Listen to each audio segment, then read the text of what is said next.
auto sector now, where earlier a few weeks back there were fears that there could be a hike in excise, particularly on diesel vehicles. Subsequently, they have got watered down, those apprehensions, and now most people expect that it may be just status quo for excise for the auto sector. Sunil Munjal from Motocorp joins in with his expectations. Mr. Munjal, morning. You think now people have come around to thinking that there may not be significant excise changes for the auto sector? If you look at the market and the environment today, logically one should have asked for a reduction in excise duties with the current economic slowdown going on. But it's clear that the state of the government's finances will not allow any reduction. So I think an increase clearly at this time is certainly not called for. Mr. Munjal, good morning. Is it still on the government's agenda, though, you think, to put out some kind of specified or special tax on diesel vehicles? I think diesel is something which is still under discussion because that's a differential which has been around for a bit, and increasingly there's been this active debate going on as to how you can take away subsidies from those who don't need subsidy. So this is an active debate, as you know, which is going on. So I'm not sure they would do it in the budget because they've already initiated diesel price increases. But I think somewhere down the road there will be some changes. What has SIAM's representation been, though, Mr. Munjal, to the government and to the finance minister, given what we are hearing in terms of how poor demand actually is and the inventory situation that a lot of companies are dealing with over the last few months? I'll take on SIAM, but I thought this was you were discussing the larger economy as a whole. So if you don't mind, I'd like to focus on the overall larger picture, in which, of course, automotive is one of the key sectors. Because if you look at what's going on right now, the biggest requirement we have is to bring back growth in the system. The slowdown in investment, the high interest rate, continuing of policies which are in some sense hurdle to growth have been serious concerns right now for industry, and we are hoping some of these will get addressed in the budget itself, because the finance minister has a pretty tough job ahead of him.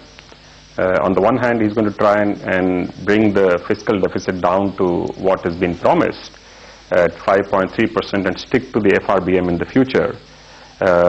On the other hand, he has to provide an environment, a facilitation which will encourage investment and growth. So it's a tough task ahead, but I think he is up to it. He's demonstrated this earlier on more than one occasion.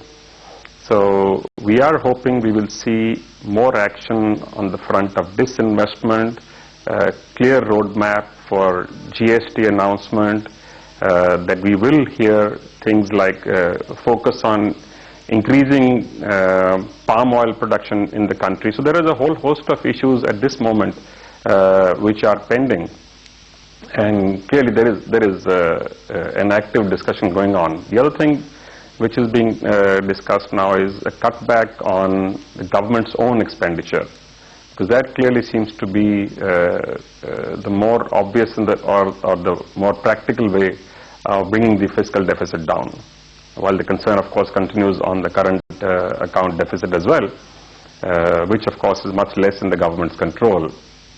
So I think the automotive industry within this has a similar concern. It wants to find ways to bring growth back. Therefore, it needs excise not to go up at this moment. It also needs facilitation for export. It wants additional benefits to be brought in for export, because the overall global market is very, very slow and very tough. And competing countries and competing companies outside of India are making a massive effort at this moment to grow their businesses. Sure, but from everything that the finance minister has been saying, Mr. Munjal, that he's indicated it will be a tight budget. That means maybe cutting expenditure, maybe re-looking at some of the government schemes. Do you fear that that could crimp basic demand from the rural space or the semi-urban space, something which is critical for even companies like two-wheeler manufacturers? I think there is a focus at this moment not necessarily on cutting back schemes, because I think there is a serious political compulsion also which we need to recognize. I think they will try to bring in much more efficiency into these schemes, and one of the very powerful tools available to them is the direct cash transfers of the Aadhaar card. And the general belief is if that Aadhaar card is rolled out efficiently and quickly, it may not have a negative impact. In fact, it could be the reverse. Then those people who are not currently getting benefited would become new consumers. But you're right, that there is really very little choice but to cut back expenditure on some of these schemes. And there will certainly be some negative impact of that. I don't think there is any doubt about that.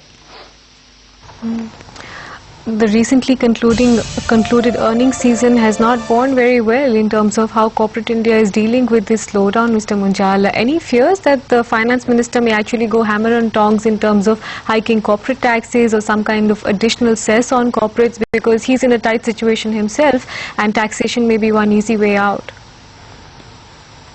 I know this has been out in the press off and on discussion.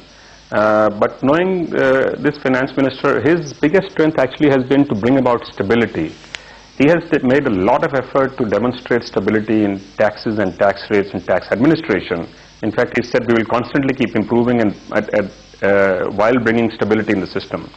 So at this moment, anything which disrupts the potential for growth, anything which scares away additional investment, I think is certainly not required and certainly not welcome. Which is why I said his challenge is actually pretty severe at this moment. And increasing taxes is something that the industry at this moment would certainly neither encourage, in fact would strongly push back on. Because it's clear, as you yourself said, the earnings are under severe stress. It's not just earnings. If you look at investments, our capital formation quarter after quarter has dropped for 11 quarters now. And part of the reason has been high interest rates, and part of the reason is the mood itself. Because while people in the long run may not be affected, because the mood is not good at this moment, people are not investing in fresh capacities, and that is also a concern that we have as a nation.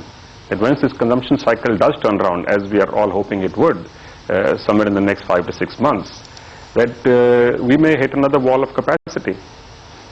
And that's something we need to find ways to encourage, which is why we've recommended that you should for some time allow additional investment allowance, allow accelerated depreciation on some activities to bring more investment into the system, which itself will be a good multiplier for job creation and for additional growth. We've also recommended that the government pick up specific sectors like housing, especially low-cost housing, because there's a massive multiplier effect on some of these, as there is for the automotive industry. Just one quick company-specific update before you let you go, Mr. I would not like to. I have already said this should remain on the general economy, not on the company, please.